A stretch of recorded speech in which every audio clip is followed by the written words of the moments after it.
Sex with me so amazing. All this all work, no vacation. Stay up off my Instagram, pure temptation. Hit a switch on a fake like a station. Sex with me so amazing. Sex with me so amazing. Vodka and water and a lemon. And a few other things I cannot mention. Ooh, na na na na, 5 fingers on it, 5 fingers. Hit it like you want it, I mean hit it like I'm on it. Straight shots to the blue dot, shot, shot, shot, shot. Baby, I'm a bigger poison. Ooh, oh yeah. Na na na, you gon' need it. I'm off that la la. I'ma get it wet like jacuzzi. And sex with me so amazing. Welcome, gorgeous people. Welcome, welcome, welcome to the Sex Well series. You are entering a world where taboo topics turn into radical honesty and where secrets become opportunities for deep exploration and increased pleasure. My name is Dr. Shelley Collins, and I'm a licensed psychologist and clinical director at the Black Girl Doctor. I am a racial, gender, and sexual minority mental health. I specialize in racial, gender, and sexual minority mental health, as well as college mental health, evidence-based practices, and of course, relationships. Waha! I am your host for part 1 of our Sex Well series, Liberation and Pleasure for Black Women. The Black Girl Doctor is a niche mental health practice that centers the unique needs of professional Black women so we can be free to live lives of purpose without sacrificing all the money, love, and happiness we deserve. We offer therapy and coaching as well as workplace wellness. We will show up at your workplace with wellness events, all led by Black psychologists. In our sizzling first episode, Liberation and Pleasure for Black Women, we are not just breaking the ice, we are melting it. Tonight, we're here to celebrate a taboo topic, sexual freedom and pleasure, and to share insights that will transform the way that you think about intimacy and relationships. I'm joined today by my fabulous co-host, Nasida Keita, and a second-year doctoral student and a mentee in our Village Mentorship Program. We also have a special guest with us who will be featured throughout this entire series. Yay, us. But before we shine a light on her, right? Hold your applause, please. I'm going to kick it over to my co-host so she can tell you a little bit more about herself and her background, and I'll give her the honor of introducing our featured series celebrity. Hey y'all, I'm Nasida. I'm from both Chicago and Madison, Wisconsin, but my family hails from Liberia and West Africa. Like Dr. Shelley shared, I'm a second-year counseling psychology doctoral student at the University of Wisconsin-Madison, where I work with Black women collaboratively as a researcher and clinician. Outside of my professional roles, I'm an avid basketball fan and often engage in self-care by going to games or playing ball at a local park or gym. And I'm so excited to be here in community with y'all today for this critical conversations with my Black Girl Doctor family and Dr. Candace, who I'm so excited to give a brief introduction of before she says some words about herself. Dr. Candace Hargens is an award-winning associate professor in the counseling psychology program at the University of Kentucky, where she studies sexual wellness and liberation, all with a love ethic. She's a principal investigator of the Substance Abuse and Mental Health Services Administration, also known as SAMHSA, funded Neighborhood Healers Project, which seeks to advance mental health literacy and utilization among Black Lexingtonians. She's also a co-investigator on several additional projects funded by major national grants examining substance use outcomes, treatments, and sexual health disparities. Basically, what I'm saying, y'all, is she's a big deal. Additionally, she leads the Big Sex Study, which we're going to be talking about today. It's a mixed methods, community-based participatory action research project that investigates Black sexual wellness. So Dr. Candace, do you want to add more about yourself? Thank you so much for having me, y'all. It's just an honor to be here with you. The only thing I would add, because I hate long bios, is that I'm a hot girl scientist, and we'll get into what that means tonight.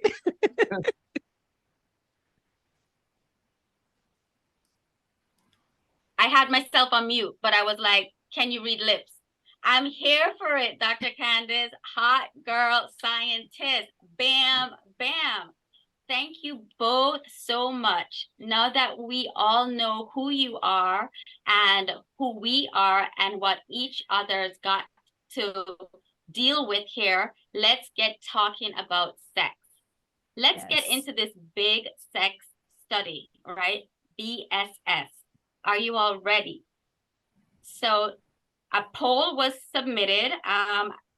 Most of you should see the poll, hopefully.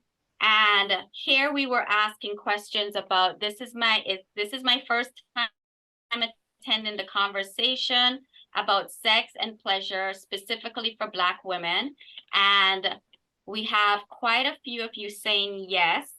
So please go on in. We haven't gotten all of the answers as yet, but we have the majority of participants saying this is my first time. And number 2, sex and pleasure was openly discussed in my household or with my family growing up. And we have no, if not most, all people are saying no, it was not discussed.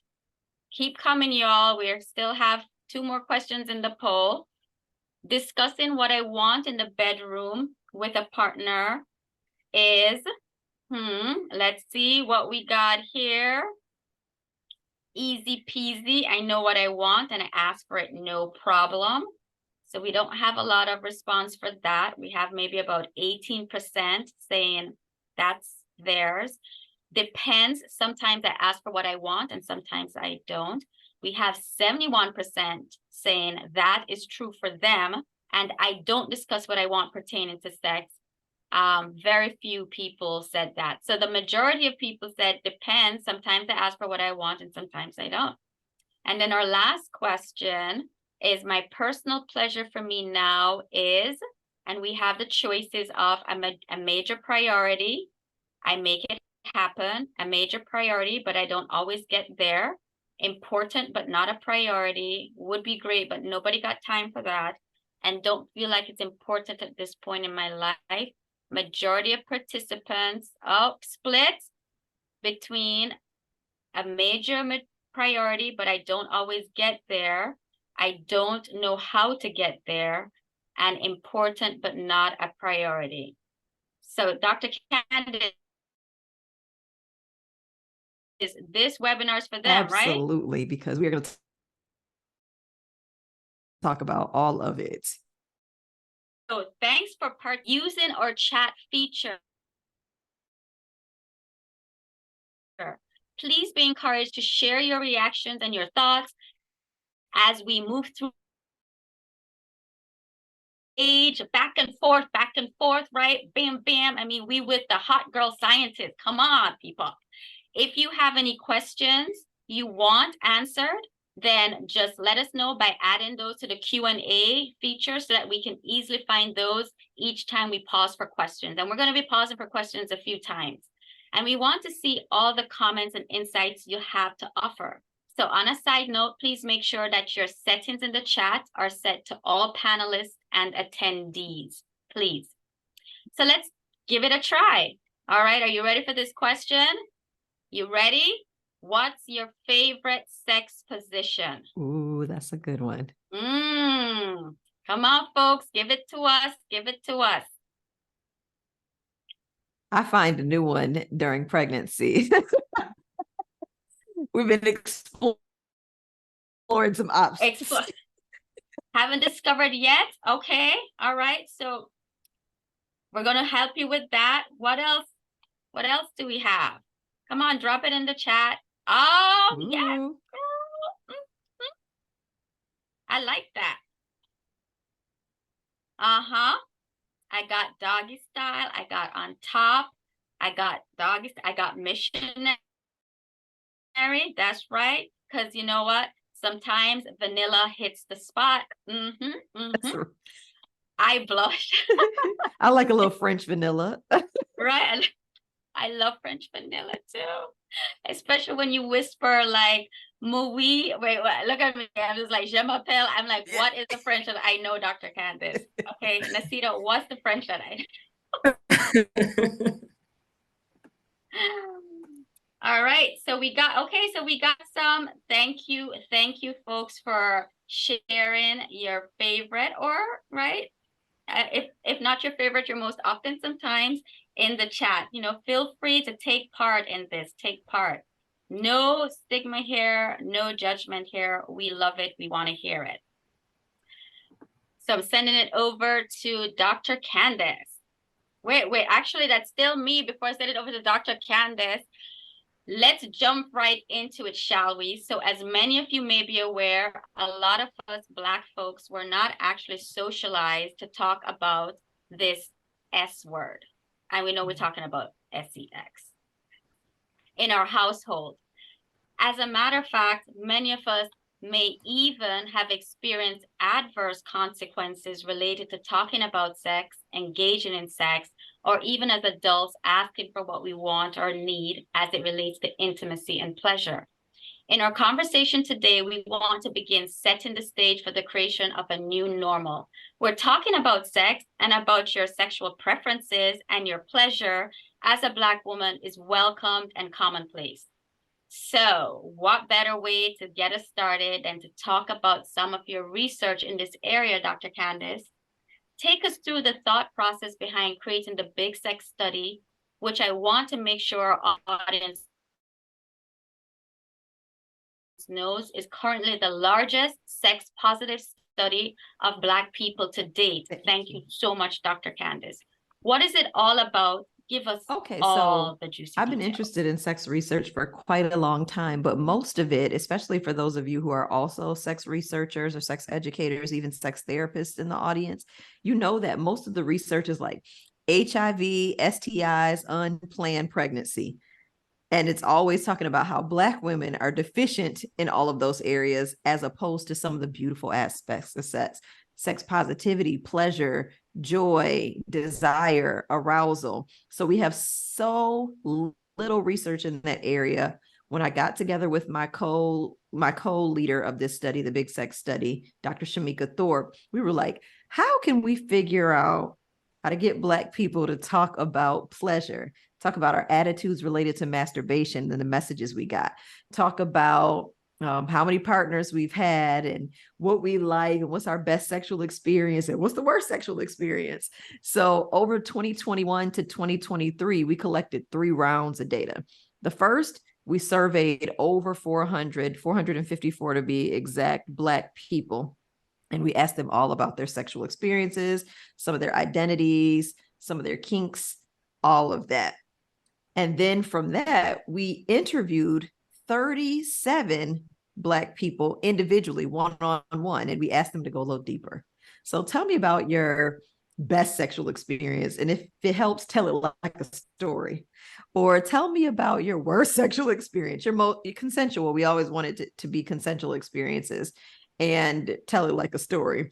And the stories we got were funny. Like, we got to laugh with the people we were researching with. And we had a team of Black women, sex educators, sex workers, sex therapists who were not in academia, who helped us with the project too. And so they came to our meetings. We'll play a sex song at the beginning of each meeting and listen and learn from each other. One of the funniest things that I learned was that my mentees generation is really into choking, and my generation was like, what? And so I was behind, even though I've been doing this for years. I was like, so y'all out here choking? And they schooled me, like they told me about, because I mean, I understand kink, but that one missed me, right? And so they were sending me songs about it. It was like, you don't do that? Like, that's not normal. And I was like, that's not the way, that wasn't my era. Like, that just wasn't our thing. And study with, it was such a joyful experience. We got a chance to share this information. So we write a ton of publications about it, about Black women's masturbation messages. The messages that many of us got were sex negative growing up. shaming us, telling us it's sinful, blaming us for having sexual desire at all. And then automatically when you get married or when you grow up, you're supposed to be able to know everything and turn it on.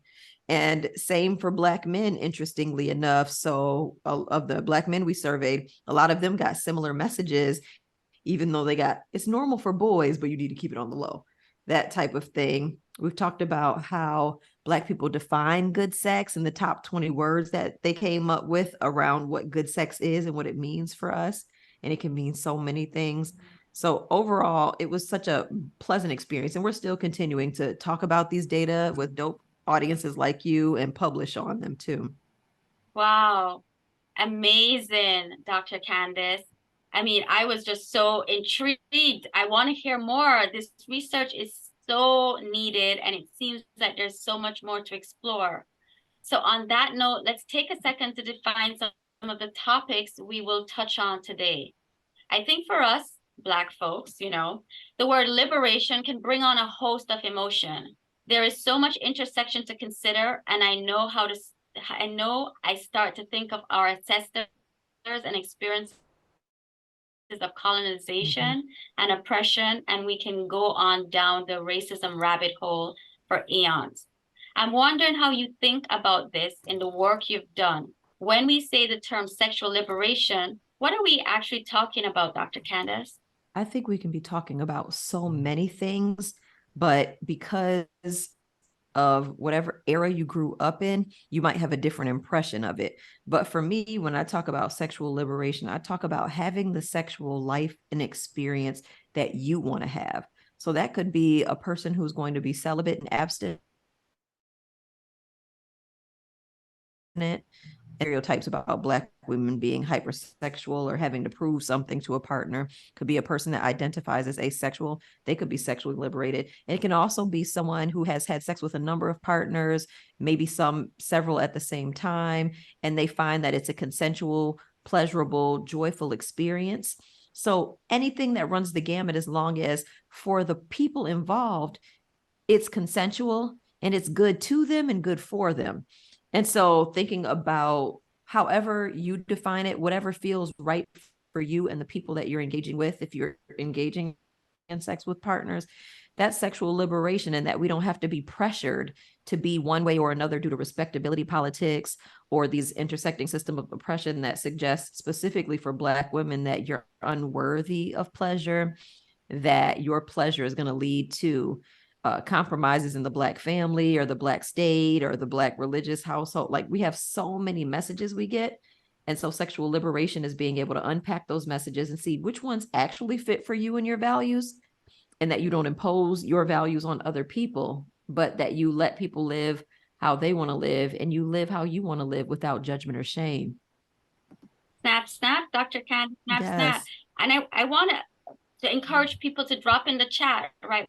What does sexual liberation mean to you, as we turn it over to Nasita as a future Gen Z psychologist? Do you think there could be a generational difference for how we talk and think about sexual liberation? You know, Dr. Shelley, I think there could be. I think when I think about like my generation and younger generations, I feel like social media is so prominent with us right now. And I feel like we have so many opportunities to access information around sex. And we're seeing a lot of information about sex too, whether we're like seeking it out on purpose or it just happens to be on like our news feed. And I feel like one thing that I think might be a problem point for my generation is thinking, like Dr. Candace kind of said, are these my values around sex? Or does it feel like this is like the norm of what my community is talking about sex right now? And how do I really distinguish what I want versus like what I see my friends posting, what I see like some of my favorite artists, what I see Megan Thee Stallion them posting? How do I know what's for me actually? And this piece too of like the rise of AI. I think a lot of people can ask questions and seek answers in different ways now. And what ways maybe be avoiding like vulnerability around talking about sex with our peers, with our partners, by taking shortcuts with the extra technology we have today. So I think that could be a big barrier talking about sex. Also an opportunity to figure out what we like and what we don't like, by seeing other people's stories too. So that's something I'm keeping in mind as a future Gen Z psychologist. I didn't even think about the AI perspective on that, but that's really, thank you for sharing that, because that one is so new for me in the past like calendar year, really. And to think about people are using that as a vehicle of sex information, and is it providing healthy, good sex information for them?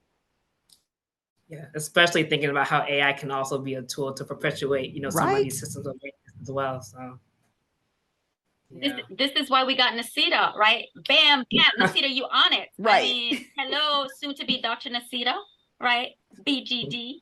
So I've seen in the chat too, right? To feel like sexual liberation is to feel to feel free to engage in, let me see here, to feel free to engage in adventurous sexual activities without shame and to talk about it. Yeah. Yeah, right? This Mhm. is so setting the stage with explanations and interpretations and what it means to us. So thank you very much for doing so. Some of you watching, because we're going to be broadcasting over YouTube. Some of you watching may have seen some of the teaser statistics leading up to the series, and I found it absolutely fascinating to consider some of the stats, like 80% of Black women find sexual intimacy extremely pleasurable. Bam, bam. I'm Jamaican, so I'm like, bam, booyaka, booyaka, booyaka. Okay, so not trying to perpetuate any stereotypes, but yes, right? So yay for that. 65% of Black women find sexual activities extremely pleasurable. So see, sexual intimacy, 80%, sexual activities, 65%. But 51% of Black women find intercourse extremely pleasurable. So that's like this drop, right? From 80% to 51%. Dr. Candace, can you speak to us about the nuances here? What does this all mean? Why are we seeing these drastic differences between sexual intercourse, activities, and intimacy? Let me just, okay, I'm going to use a little bit of a sciencey word, but then I'm going to break it down. So our sex norms are phallocentric, meaning they're organized around a penis and penetration, but that is not the way most women, whether we're heterosexual, queer, or asexual even, experience the most pleasure. So it makes perfect sense to me that 51% find intercourse extremely pleasurable. Some of us feel like it's a little compliment, but the activities that we consider foreplay, like oral sex or touching or caressing, the activities is where we begin to feel a bit more pleasure. And a lot of times partners avoid those because they think they just need to graze over it and skip to penetration, because that's the way most of us learn. Like you go first base, second base, third base, home run. And for most Black women, it's not the home run. So the 50% reflects that. 80% of Black women experiencing sexual intimacy as pleasurable is really about the connection you feel with the people that you're with. Do you feel seen and valued and heard, understood, known with your sexual partner? And that doesn't necessarily mean that you have to be in a committed long-term relationship either, but that partner is attentive, that they are attuned. That's how you create intimacy, that you don't have to vocalize everything because they're watching your body. They're noticing your breath. They're seeing when you arch your back and when you draw back. Like that's intimacy, that way of knowing each other. And these certain types of intimacy and intercourse have disparate like levels of pleasurability. And that's not to say that this is the same for all Black women. These were just our average scores, right? So for you, it could be that intercourse is it. It's like, I'll skip all of that because I want that in the way I want. And for some, it's like, I could go without intercourse for the rest of my life. Like never wanted it, never needed it. But if you got some good head, it is what it is. Like there's a whole range of what we desire. And I think many of us in this era, to your point, Nasita, about social media, are being introduced to things like, oh, people do that? I might want to try it. So it gets on your maybe so list, depending on who you're with. I think that and sexual self-exploration. So what you learn about your body through masturbation, whether you started young or you started later in life, helps open you up to what activities and sex really do it for you. Dr. Candace, something I'm noticing when I hear you talk about the differences and what came up for folks in your study, this idea of like now, and I think about also like the pressures to perform and all these other things happening in the room or like wherever you're doing it. And I'm wondering in your study, did folks talk about ways they like stay in the present while thinking about like what they want, what their partner might want, all these other factors going on? I think people talk about how hard it is to stay present, right? So we live in a world that has so many demands on us. And I know the Black women who are on here are hardworking, professional, successful Black women. That means people think you can do everything and they ask you to do everything. So you got a running to-do list and you're trying to enjoy a sexual experience, right? It takes a lot to get out of your head and into your body. Most of us who have earned PhDs, we've been socialized to be in our head for a very long time. And psychologists, even more so, right? And so I think that it's tough to get back into your body, but there are certain practices like the way you breathe, stretching your body, taking a little longer with each sexual touch, not rushing through things, and then just redirecting your thoughts back to your body that help us stay a little bit more present. And it's a practice. It's not something you say, you know what I'm gonna do? Stay present today. Because your brain is gonna ruminate. It's gonna go where it wants to go.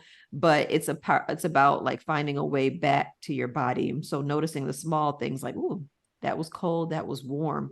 Nuances like that, or that pressure, that level of pressure was nice. That level of pressure was too much or too light. Noticing those nuances, that helps you stay in your body. Dr. Candace, it is such a pleasure to have you. I mean, we are so grateful. Like, you know, honestly, as you are speaking, I'm like, yes, and yes, and yes. I want to just encourage people to please, right? If you have any questions for us, for Dr. Candace, drop them in the chat, drop them in the Q&A, use the Q&A function because we have a pause coming up in about 2 minutes in where we get to answer questions. So don't be shy. Ask those questions. Here, my question to you, Dr. Candace, is do the statistics around pleasure map on similarly with Black women in your study who have several marginalized identities? Like as in you did mention being queer, right, or LGBTQ versus in terms of even with our Blackness or even a disability, being neurodivergent, et cetera, et cetera. Were there any differences you found that stood out? I think one of the differences that people are often surprised about, but doesn't surprise me, is that queer women have better sex. So queer Black women have the higher rates of sexual pleasure. And that's universal across women, actually. So you'll find that lesbian women have higher rates of orgasm than bisexual women, than heterosexual women. To me, it makes sense because there's one, the nuance of knowing a woman's body if you have a woman's body, right? But there's also a certain level of resistance and liberation already embedded in being able to outwardly identify as genderqueer or sexual identity queer. And so you've done some of that sexual self-exploration and you've developed some sexual self-awareness that those of us who identify as heterosexual don't have to do because the world is kind of navigated around us. It's kind of organized around us. So for queer women, there's a lot more exploration. There's a lot more patience. There's a lot more intention. And these are some of the things that working with a team that has a number of queer women on it, I got to learn as a heterosexual woman and be like, so how are we explaining this? How are we explaining that for queer women, they might start sexual self-exploration earlier? Or how are we explaining that the rates of orgasm look higher? And it's like, well, this is my story. This is how I learned. And it's like, okay, you took the opportunity to learn as just taking the status quo as is.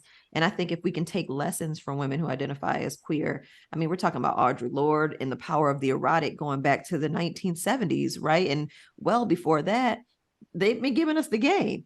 I would say for women who have disabilities or neurodivergence in particular, so depending on the type of mental health concern a person has, it has different impacts. When a person is experiencing depression, you get fatigue, you get loss of interest in things that bring you pleasure. And so you usually get lower sexual desire, lower libido.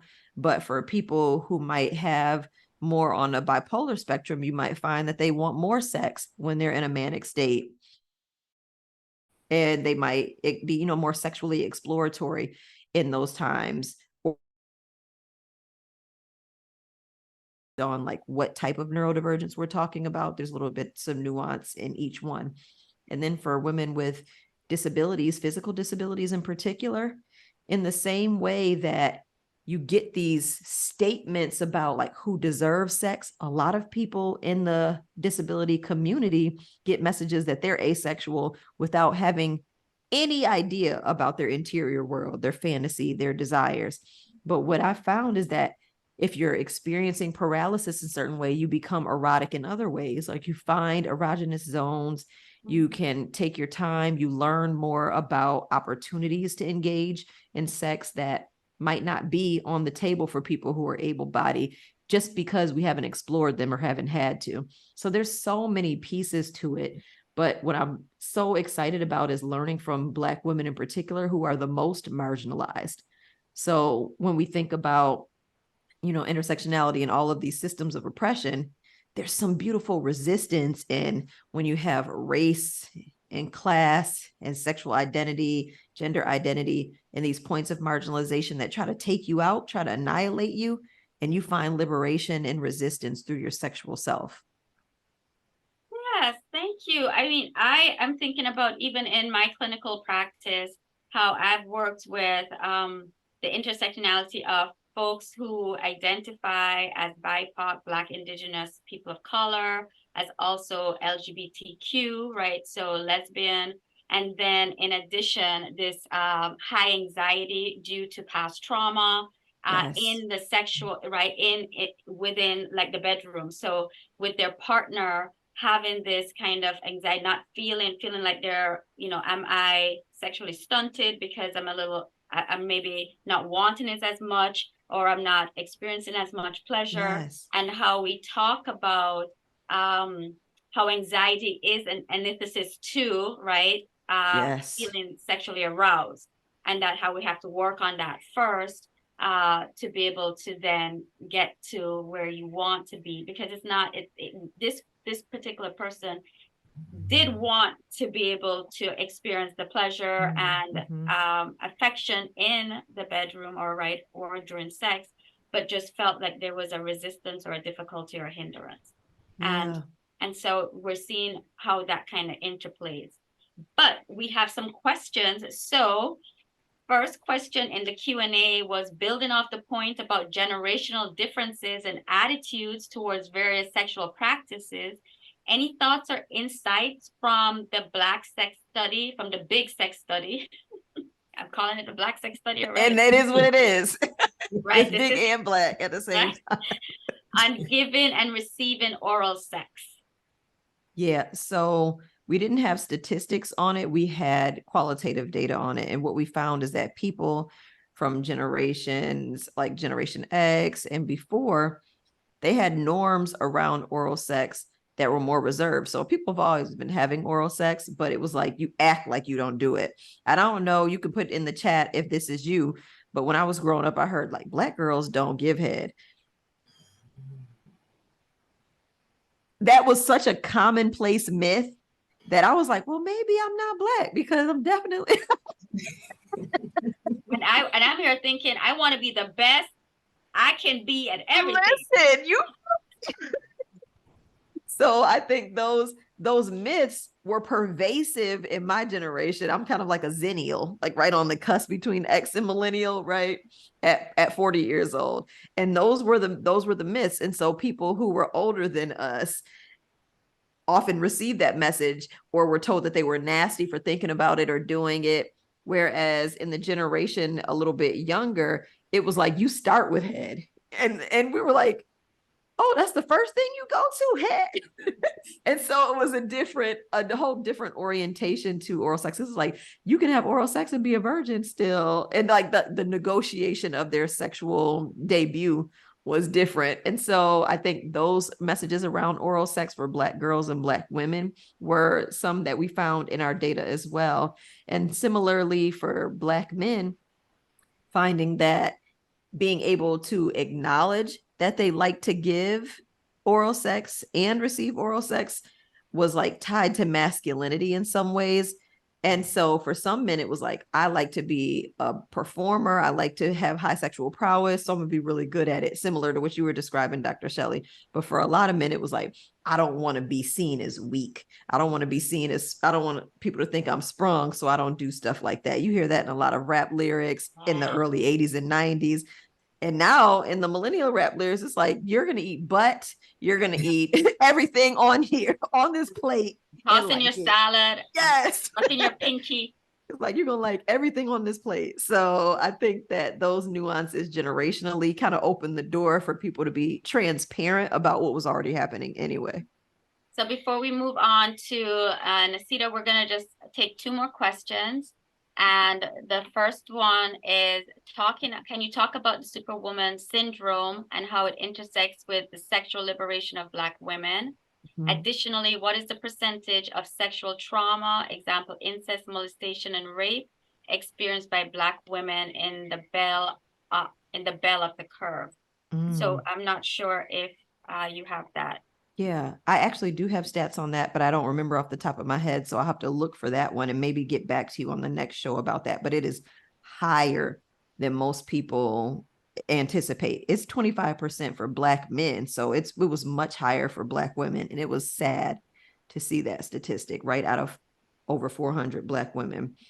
But I want to have the exact number. So I'll get back to you on that second part of the question. Well, this is a good reason to tune in for part 2, not just because it's BDSM and King, but yes, because you also get this question answered. And so the last one is, how can you stop finding your worth or value in sex if that's what you've always been taught?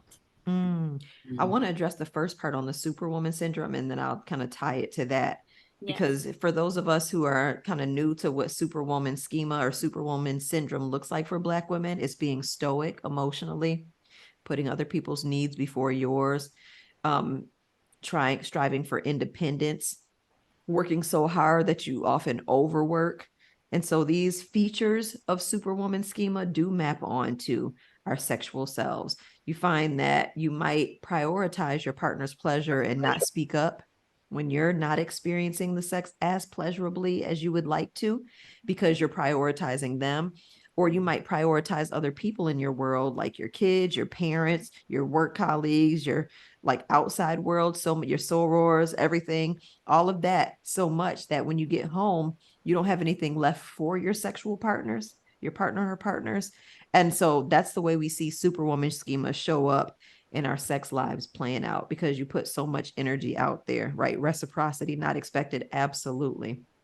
And then for the other question related to like yours, what was it called? Yours, finding your worth and value. Yeah. So here it is that how can you stop finding your worth or value in sex if that's what you've always been taught? Yeah. I think a lot of folks think it's corny to affirm themselves, but I believe in it wholeheartedly. Because there are certain things, certain ways we need to reparent ourselves, or talk good to ourselves, because the world doesn't, and because other people have not given us that opportunity. So, you know, some of the tools I give to my clients are, I love my body as is, changes in all. And for women, as we age and people denigrate aging women all of the time, if you see your breasts hang differently, your stomach gets softer, thighs get more puckered, all of the things that could potentially happen with the body, you find that you feel unworthy. And some of us grew up with messages of unworthiness, regardless of what we looked like, right? And so you begin to internalize that because you're thinking, these people care about me, so they must know something. The adult you has to talk back to that, and it has to be like a consistent practice of talking back to that. Even better if you got homegirls in your corner or partners in your corner who will affirm you too, because when someone else mirrors back to you what they see, the beauty of you, the worthiness of you, and it's not because you did something for them, but because they just have your best interest in mind, it can even bolster your sense of worthiness. But making a practice of looking at yourself in the mirror, looking at your genitalia and affirming them and their color and their smell and their shape, looking at your body, talking to yourself as you experience masturbation and affirming that pleasure is good for you and work, and that you're worthy of it. It's a practice. And at first it feels kind of weird to a lot of people just because it's so counter all of the messages that you usually get as a Black woman and a Black girl in the world. But it begins to break down some of that eventually. So if you're, in your 20s or your 30s or your 40s, and you've received 20, 30, 40 years worth of non-affirming negative messages about you, then that's probably how much practice you will need. So having a lot of compassion, you can't just say it for a week and like, I should love myself. It takes time, and that's okay. Thank you. Sending it over to Nisita. Yeah. I'm also sitting with that response and just like, whew, I'm very thankful you're here with us tonight. I think this might be a good place to kind of pivot into what we all want to know, which is like, how do we get more of it? Dr. Candice, what are your thoughts on how we should be talking about sex and to who we should be talking about sex to? I think back to my own experiences of like, my parents only kind of talked to me about sex when it was around things around like, don't get pregnant, or if you get pregnant, like, no, not actually what might lead to that. I'm wondering what could be a new normal for us. What can that look like? Should we be talking about sex with our parents, friends, children, partners? What is healthy for those of us who never had these conversations? Like, how do we even start? And Dr. Shelley, I'll ask the same question of you too. Yeah, we absolutely need to talk. And so moments like these where 20, 30 Black women get together and we listen to each other and we talk about sex are really healing intergenerationally. Me and my team annually, we do a survivors of sexual violence retreat. We put our pajamas on and we have an all-day retreat, talk about sexual pleasure and sex positivity for women who have survived sexual assault. And one time a mother-daughter pair came in together and they were able to really connect around these lessons we were given around like what it means to be a sexual Black woman, what it means to enjoy good sex, what it means to feel worthy.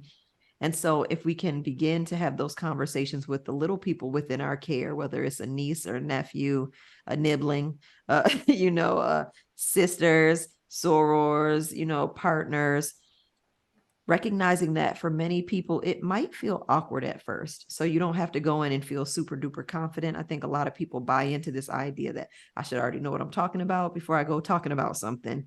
Be curious. What do you mean when you say good sex? What are your best sexual experiences? What are the things you really don't like?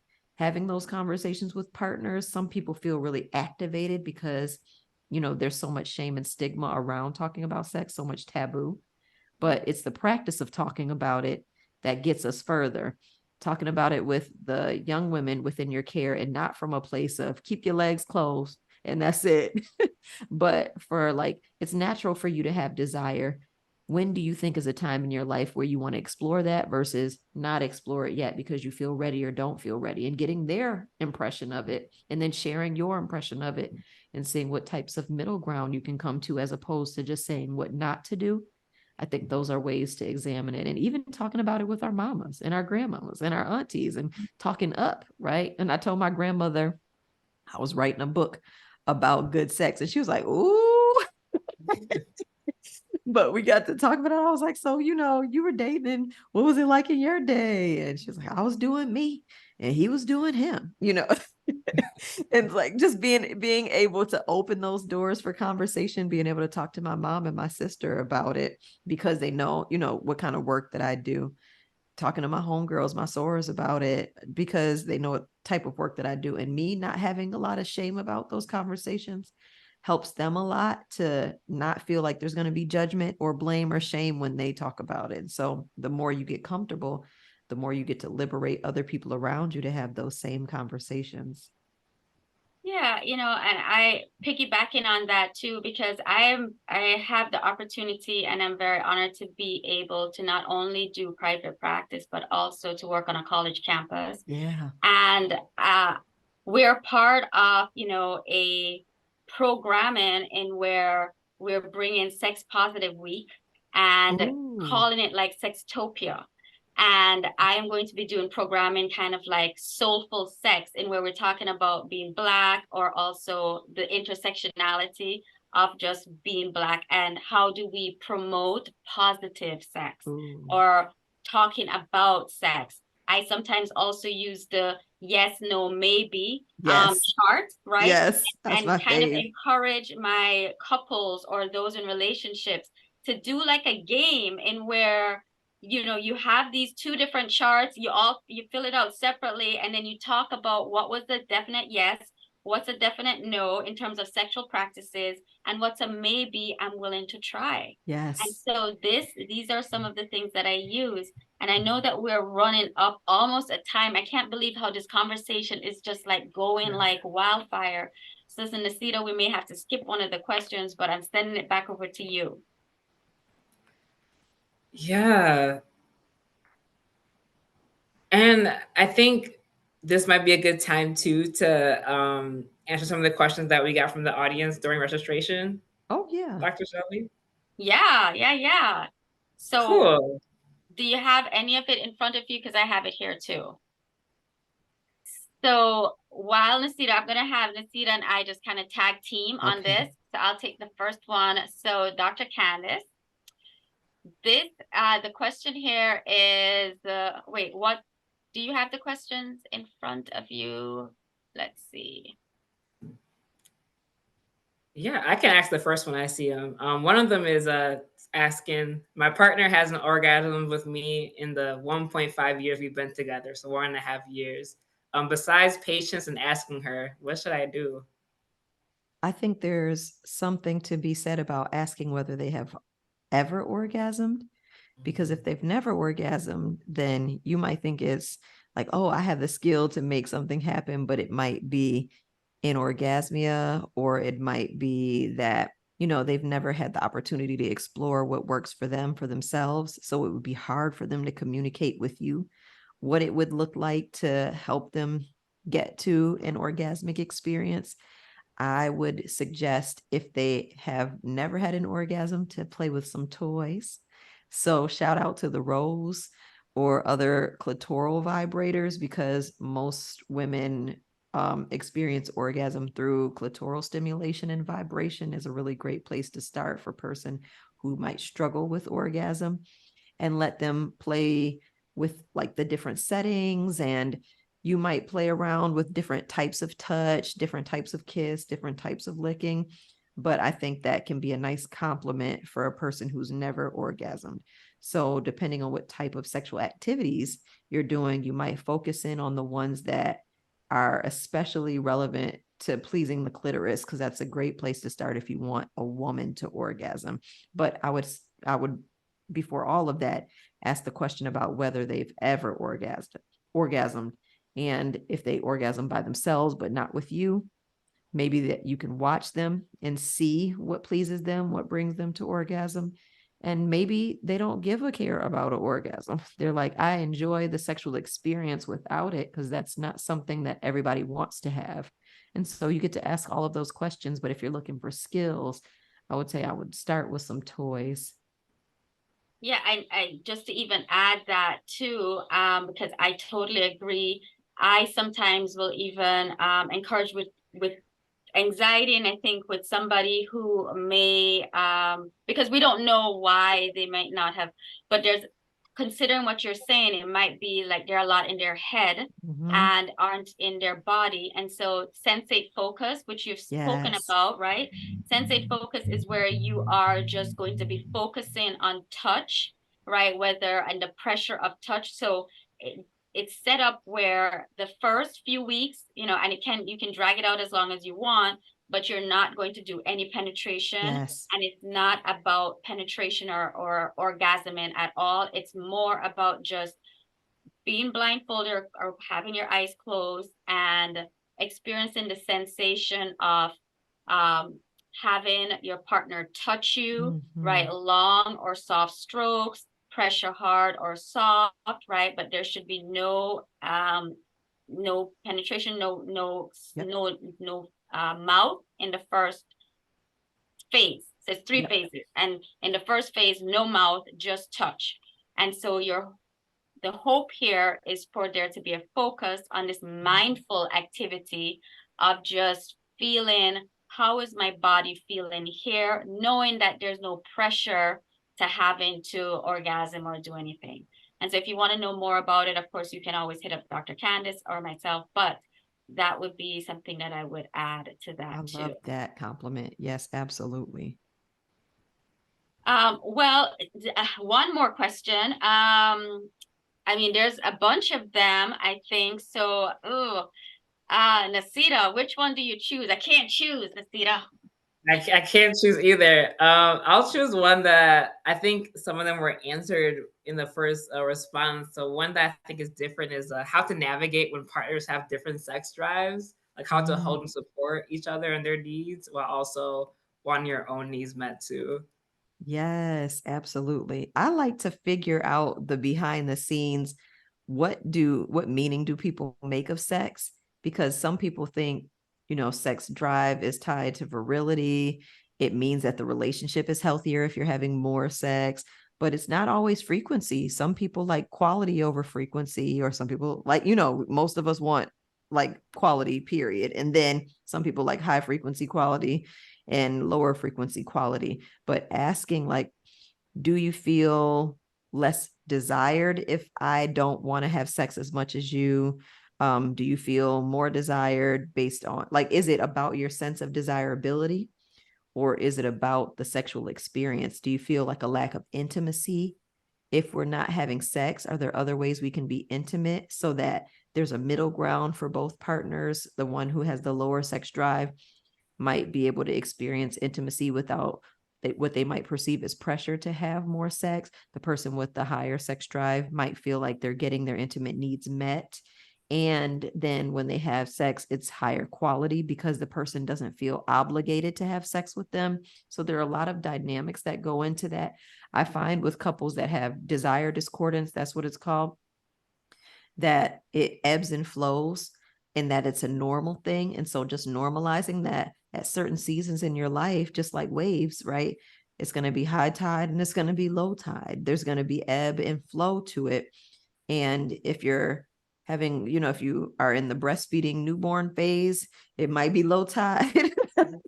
If you're in the hot girl phase of life, it might be high tide. A lot of people experience like an increase in sexual desire around menopause, and some people experience a decrease in sexual desire around menopause. Like, just naming that there are seasons in life that your experience will ebb and flow, but starting with the questions of, like, what does it mean when we have a lot of sex? What does it mean when we don't have a lot of sex, for both partners, whether or not they might be the lower or the higher, and not judging either one of the partners. So not the higher partner or the lower partner, because all types of sex drives, all types of libido are normal.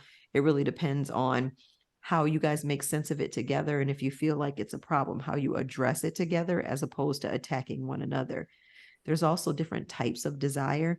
So I love the book Come As You Are, because she talks about spontaneous sexual desire versus responsive sexual desire, with both being normal types. But some people need to be warmed up like an oven, and some people are microwave. And knowing which type you are and communicating that helps then your partner or partners understand what it takes to increase your desire, your sex drive, or decrease your desire or sex drive, so that you guys can have some shared responsibility in making sure that each person is satisfied. Thank you. Thank you so much for responding to that. And if we can just drop in the chat, because I was just writing down that book, Come As You Are, Yes. so that, folks can get it. I feel like we could keep this going, but I suppose that's why we got part 2. So, please tune in to part 2. I want us to kind of close out a little bit, since I'm going to have 2 things going on at the same time. One is where I'm going to ask Nasita and Dr. Candace to share their best practical do it now advice for Black women looking to embrace their own sexual liberation, experience more pleasure, and to kind of try to keep it to like maybe one action item. And then to ask the audience if they can share in the chat what resonated with you here today. What is the one takeaway or the one thing that you realize you need to chew on for a minute to let it sink in? Let's start with Nasita and then take it to Dr. Yeah, I think one thing I would say is think about what your values are around sex and who voices come up when you think about those values. If you think Mhm. about hot girl summer, all these things, what part of that is you and what part of that maybe outside voices too. And it's okay if it's both and it feels good, but reflect on where are you getting these messages from can feel important. Yes, I love that. I would say, Dr. Shelley, you hit the nail on the head with my favorite one, the yes, no, maybe, so list. I think every Black woman owes it to themselves to get, even if you don't have a form, just get you a little piece of paper, a yes column, maybe so column, and no column. And in the yes column, all the things you've already tried that you know you love and enjoy, put them in there. In the no column, all the things that you may have tried once and was like, oh, no, never again. Or you didn't even have to try it because you knew absolutely not and no thank you. And then the maybe so was like, well, maybe if it's my birthday or I'm in Jamaica, like that. Am I high? Like, it depends on like if the context matters in the maybe so segment, right? And so put that list together for yourself. And if you want to share it with a partner, sure, but do it for you first so that you can be clearer about what your sexual needs and desires are. I love you, Dr. Candice. I totally adore you. Thank you both, Nasita and Dr. Candice. Thank you for sharing your time with us today. Today, we were able to, one, gain a foundational understanding of what sexual liberation and pleasure can mean for Black women, explore barriers to discussing sex and pleasure and how to break them down, and identify some strategies to talk about sex in a meaningful way in order to receive the pleasure you deserve. Hint, hint, yes, no, maybe so. So please take a moment to share your feedback on today's discussion. What are we doing right? What do you else need? What can we improve upon? We are dropping the link, and we dropped the link to the survey in the chat, and we also have it here on our screen as a QR code for you to just scan and do it really quickly right now. Take about less than 5 minutes of your time. Yes, because we love the feedback. It helps us refine our skills and the things that we get to talk about. Yeah, is there any last words? I mean, we want to say thank you, thank you, thank you so much, Dr. Candice. And I'd like to give you the final word. Is there anything else you'd like to just add? Thank you again for having me, and shout out to everybody who was able to attend this evening. I can't believe it's December, but December is a great time to explore your sexual self. Most of us have a little bit more time off in this month. And so take some time to journal about or to write about or to explore your body a bit, because Black women are so worthy of pleasure. We go through so much, like we want to really increase the pleasure quotient in our lives. You came into this world worthy and you'll leave this world worthy. And so why not explore that through one aspect, which is sexual pleasure? Thank you. Thank All you, right. y'all. Bye, Thank everyone. you.